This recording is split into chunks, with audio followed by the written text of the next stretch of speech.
Hill sponsors Martin vs Joshua on Sky Sports Box Office.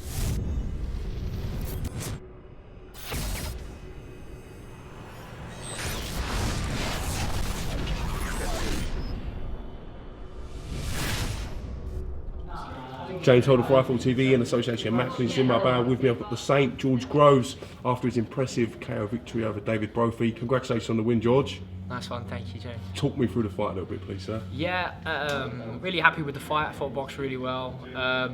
David Brophy, to a certain degree, is obviously an unknown quantity. You know, he's come through every task asked of him so far, and he said he was fit, he was in good shape, had good sparring, and he was ready to rise to the occasion.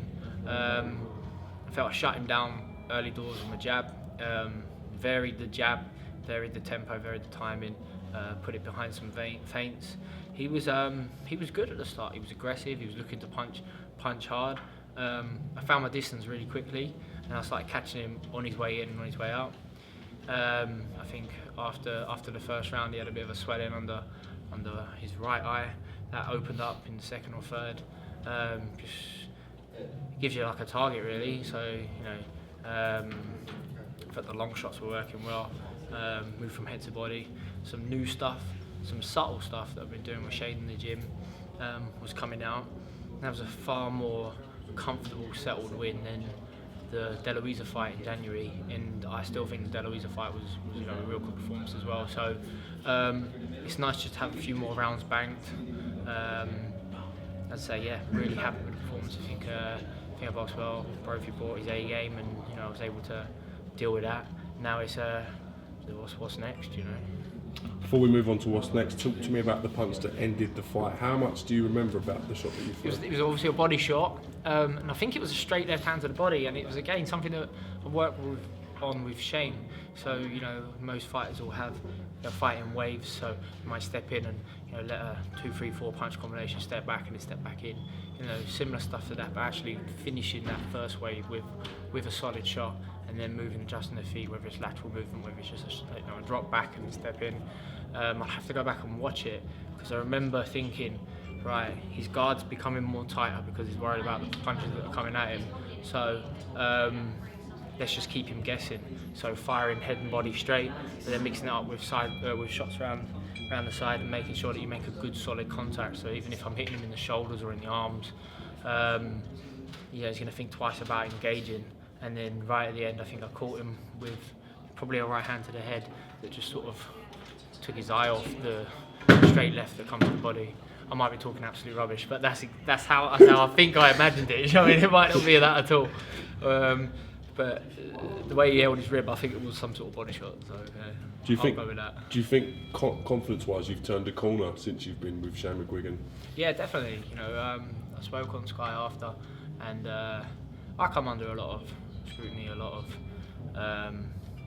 you know, people you know, speak negative of me a lot, but they've done it my whole career. You know, whenever I've been in big fights, they've always ripped me off, and I've always, you know, come out and done and made more of a, you know, more than a show of myself. So right now people are saying that, I mean, I'm past my best because I lost a split decision out in Vegas against Badou. You know, he's a very underrated fighter, and if I'm honest, you know, if we boxed again, I'm 100% confident of beating him convincingly. I thought I beat him the last time, but you know, some of the rounds were close. You could argue it either way.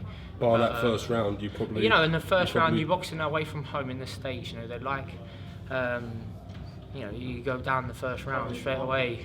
You're focusing on the guy who's just put me over. So. Couple of, you know, as I say, I've made improvements the last couple of years since the Froch fight, since the Badou fights, in other aspects of my game, but neglected the things that make me a great fighter. And now working with Shane, I think, you know, that stuff's coming out, doing it week in, week out in the gym. I feel bigger, I feel stronger, I'm hitting hard. Confidence is back. Honestly, I have frank conversations with, you know, close members of the team, family members at times. You know, this is a performance. Talking to you now as a performance, you know. But you know, today I felt good. You know, I know how good I am, and I'd love the opportunity to go out and show it. So I need the bigger fights. Today, I was in the hotel before coming out here. knowing that I'm a level above David Brophy, and the change room felt $1 million, fast, sharp, punching hard. Let's say going out to a packed out O2 arena. Don't get me wrong, I know they're here to see the main event, but there's a reason Matchroom and Sky stick me on just before the main event. It might make me wait last to weigh in after Shannon Briggs and David Hay have a little scuff, and I might not get preferential treatment in other aspects, but when it comes to putting bums on seats, I know how to get it done, and I'm in the exciting division. I'm happy, willing and ready to mix it with the best guys, and I think that's the way forward, and that's what's going to open up the doors for me. I'm happy to do it the hard way, many ways throughout my career I've done it the hard way, and I just haven't quite got there yet. But I don't feel sorry for myself. It's time to kick on, and there's no better time than now. I feel great. I'm looking forward to making a real statement. So hopefully, fingers crossed, we can put something together where the next fight is something that is going to make people stand back and say wow. So we'll see who wants it. Is it a case of seeing who's available as well? I mean, Badou Jack's against Lucien Butte, that's coming up. Your rival James DeGALE is obviously defending against Porky Medina on the same card. You've then got Callum Smith, who's obviously won the final eliminator, to challenge the winner of Badou Jack, Lucien Butte. Where do you feel you sort of fit in that sort of mix, if you like, George? Well, for the fear of being accused of calling someone out, I'm going to list off everyone. So Martin Murray scratching around for a fight. Came all the way down from St Leonard's to watch me in London on January. He had a few choice words to say about me. Since then, he's boxing. May 7th, he probably wanted a warm-up fight, but that fight is certainly on the table for me. I think it's a great fight for everyone to see. My preferred choice to that one would be Callum Smith, because he's performing great at the moment, knocking people out. I'm going to go out on a limb and say a certain degree of it is a little bit flattering, because to chin someone early doors in the first round, he caught them cold, he caught them fast. He was always going to beat those guys. But I don't think he makes him any more of a frightening fight if he's in the first round or the 10th round or the 6th round. He was always going to be a one-sided affair. So Callum Smith, I know I've got the tools to beat him well, and that'll be a great fight for the British public. James DeGALE, if I want that fight, we can pull a few strings and we can make it happen. It's a big fight, and it's usually. Can we fit it into the calendar? I think that's how that situation is. What did you say to James that he suggested that you may have missed your chance with the rematch between? Yeah, maybe, but he's only got one loss on his record, so if he wants to avenge that loss, much like I want to avenge my loss against Badou Jack, the only other guy to beat me is Froch, and he sits on the other side of the ropes now.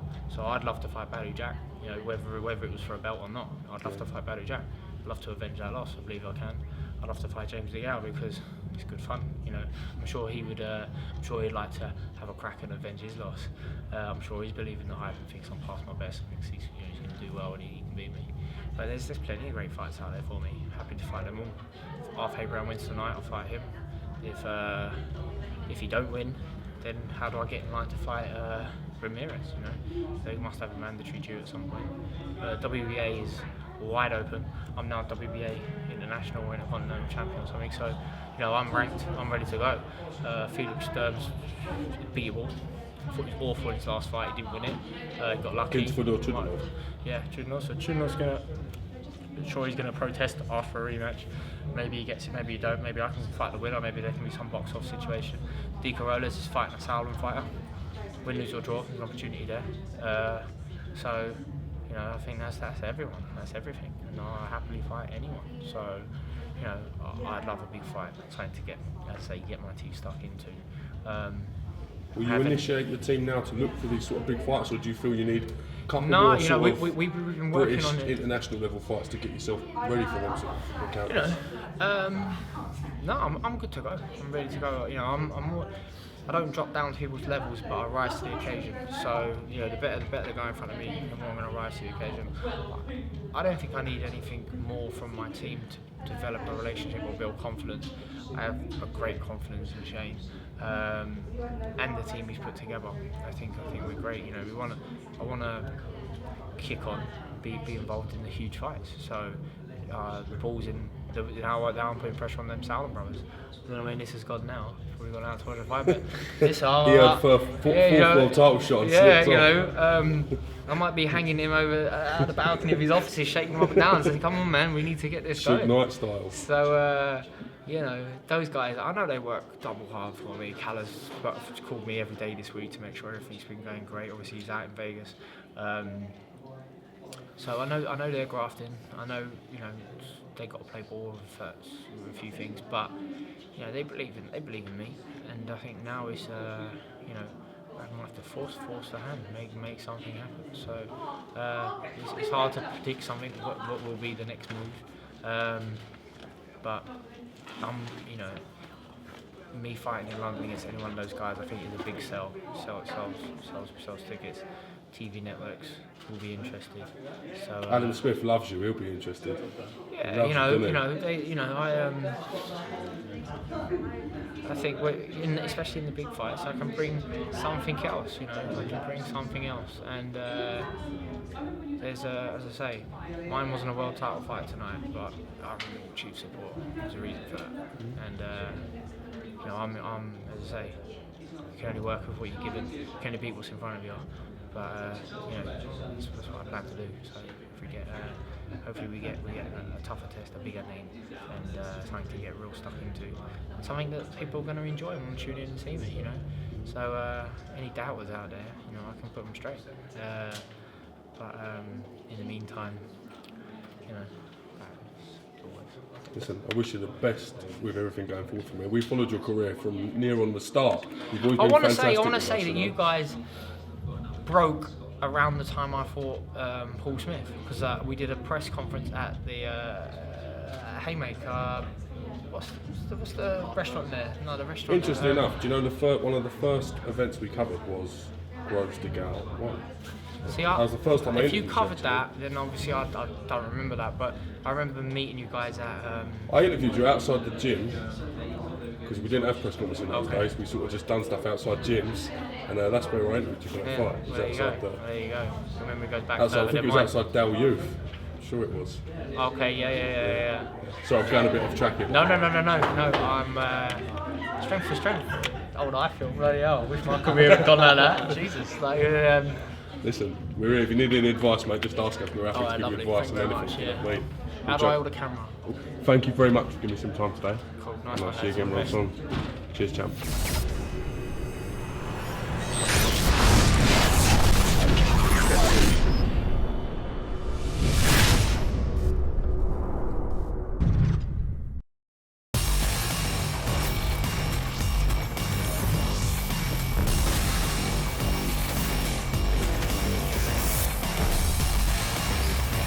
William Hill sponsors Martin vs Joshua on Sky Sports Box Office.